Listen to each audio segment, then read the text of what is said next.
Autre étape vient d'être franchie dans la résolution du conflit entre la Somalie et le Somaliland. Le sommet qui se tient depuis dimanche 14 juin à Djibouti se poursuit. Le président du Somaliland, Moussa Bihi, et celui de Somalie, Mohamed Farmajo, se sont engagés à faire des efforts pour parvenir à des pourparlers fructueux.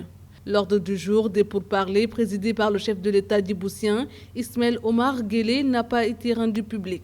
Nous savons que tous les problèmes ne seront pas réglés ici aujourd'hui, mais nous devons aussi nous rappeler qu'être simplement ouvert à la discussion et vouloir rapprocher les hommes et les femmes que l'on dirige est l'objectif ultime.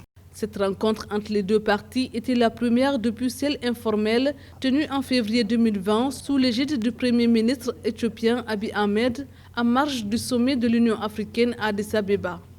Les tentatives de réconciliation en 2012 et 2015 n'ont jamais abouti.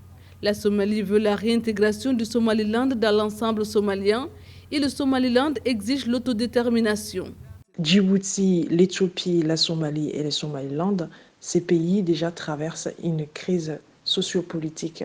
Il y a des manifestations en Somalie, des manifestations en Éthiopie, en Somaliland et à Djibouti. Et ce qui est important également, c'est que ces pays sont à la veille des élections. Chacun de ces dirigeants réunis aujourd'hui à Djibouti souhaite tirer à son profit. Le biais de ces pourparlers entre la Somalie et le Somaliland, le régime djiboutien souhaite redorer son blason. Ce qui est important de noter également, c'est que Djibouti est isolé depuis la reconfiguration géopolitique de la Corne de l'Afrique. Et par le biais de ce pourparler, elle voudrait entrer dans le jeu de la Corne de l'Afrique.